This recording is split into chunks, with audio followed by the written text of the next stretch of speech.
Hello everyone out in YouTube and Facebook and wherever else we're sending these videos. I really don't know because this is our first video. This is Trent. Hello everyone.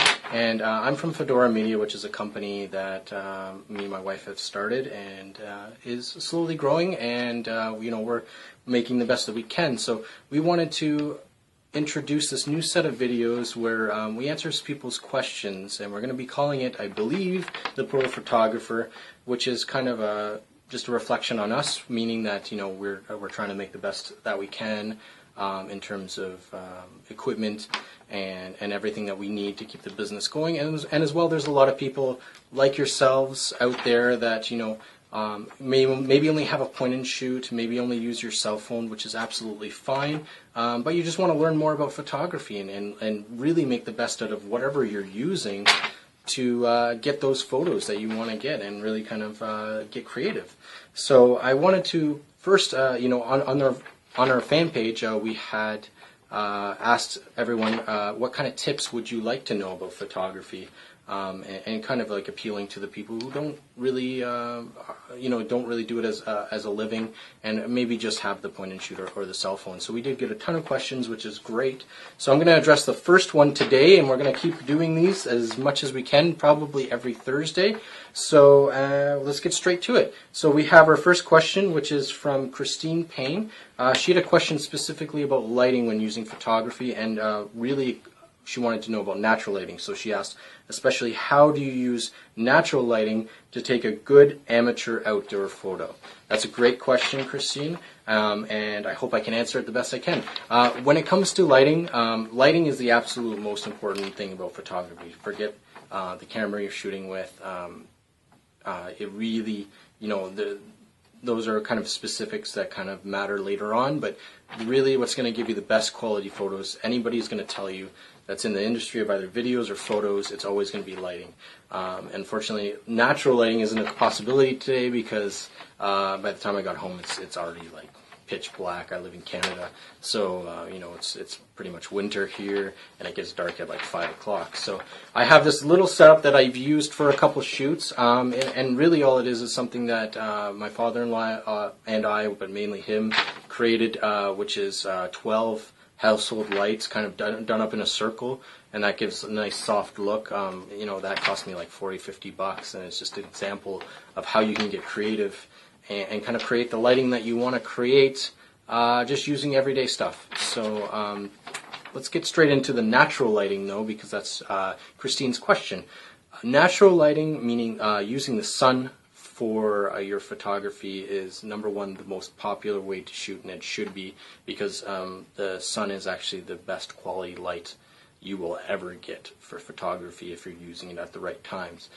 That being said, you want to make sure that number one you are using it at the right time, meaning that you're trying to shoot, especially if you're shooting people. This is very important, that you do not try to shoot in at noon or the middle of the day when the sun is really up high, because that's when you're going to get the harshest shadows on people, because the sun's actually coming down from the top instead of kind of coming straight at the person and kind of giving that nice even lighting. And then the other very, very important kind of a rule of photography is try to shoot with the sun behind your back. So if you're the photographer, the sun's kind of back here, so you're trying to shoot maybe in the later in the afternoon or evening, or even in the morning, in the early morning. Try to avoid the middle hours, and always try to shoot with the sun behind you, and then with the subject in front of you. So with that, the idea is that the sun, when it's kind of coming on that angle and it's shining directly on the person, but from a more direct light into their face, it's going to give them a really nice soft lighting and a really nice soft look that a lot of people are looking for photography, because it's really the shadows that kind of cause an issue when you're looking at really kind of getting a nice soft photo. So whether that's people, whether that's flowers, whether that's landscapes, you do try to look for that nice soft lighting, and the best way to get that is shooting with the sun behind you. Now, sometimes that's not always a possibility. So But there's a lot of things that you can do to try to help that. Like you can, even if it's just a sheet of paper like this, you try to get a thicker one, or like you buy a reflector for 30 or 40 bucks, and you actually can shine the sun right in the person's face. A very cheap way to do it. You can use it with any camera. It doesn't, obviously a flash is a little different because it has to be compatible with the camera. It could cost a lot of money.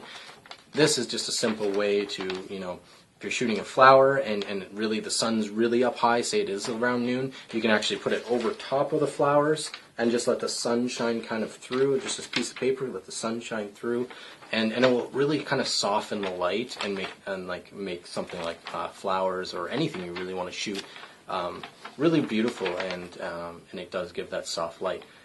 That being said, in terms of shooting with the sun behind you, it's not always the hard rule of photography. You'll see a lot of my photography where I shoot with the sun in the frame somewhere, and I do that a number of ways. Actually, either using a reflector and bringing the sun back into the person, or just sometimes if your camera does have the settings where you can expose, manually expose your own pictures, then you can actually overexpose to expose only for the person, and what happens is the rest of the background actually gets overexposed and kind of looks, and that's when you see those photos where they look very dreamy, and you get the very, very bright background and stuff like that, and then the person is kind of exposed based on your camera settings. So that's an example of where you can kind of break the rules a little bit, because we want to learn the rules to break the rules and kind of break the mold and learn, kind of push the boundaries of photography. So that's one example. But that's generally how you approach shooting with the sun or natural light photography. Some of the best photography you'll find is actually just window lights. So if you pick later in the evening where the light's kind of shining through the window, you can just put your subject there, which you just your friend or your girlfriend, and just practice. You can use cell phone or point and shoot, whatever, and you'll notice that you can get some really beautiful shots with window light, and it does take some practice, but definitely play around with it and try different angles using the windows. And then the last point of advice I'll give before I let you guys go is if you do have a lot of light in the daylight, meaning there's there's no really reason to use the flash, meaning everything's kind of being properly lit with light, don't use your flash. Turn off your flash on your cell phone or your point and shoot or your SLR, whatever you're using, and really just let the natural light handle the photo. There's a number of reasons why that is better, especially on point and shoots, because the point and shoot is actually as close to the lens as possible in most cases, and when it's that close, you'll get the red eye, you'll get really harsh light on people's faces, and it's and they're squinting because you got this flash in their face, and it's not always the most enjoyable photos that you see. And then the other reason is if you are shooting kind of in the evening or in the morning, and you're really going to get these orange tones from the sun, it's not as bright and vibrant, you're getting kind of oranger colors. When the flash comes into the mix, you kind of get a mixture of both, where you're kind of the person or whatever subject you're shooting will come out very blue because they're kind of in contrast to the time of day. You're getting a difference in what they call temperature with photography. So you get the temperature of the flash, which is a very kind of bright white light, and then which is an entirely different color temperature of what's going on everywhere else in the photo, meaning they're coming in from the natural light. And that's when you get those really kind of weird mixes between blue and orange, and they might be nice photos, except for they'd be a lot nicer if you just kind of let the natural light kind of handle the entire photo rather than force a flash on it and kind of get those weird color contrasts. So that's my advice to you guys. Definitely go out and experiment, try different things. Try it. I'm not saying to never use a flash. Try it with the flash. Try it without the flash. Figure out what you like, and try the different angles and different shadows, and see what shadows might look nice. See if you like no shadows and just really flat lighting, kind of like this is set up, or if you like kind of adding a little bit of depth and shadows, and just play around with it. Well, that's all we have for today. That was a great question, Christine. Thanks again for your questions. We're going to be answering more as we go along, so please like us on Facebook. Send us a comments. Tell us what you think about the videos. Ask whatever tips you want to learn about. And we'll have the YouTube channel set up as well. So please get a chance and go and like the video. Subscribe to our channel once it's set up.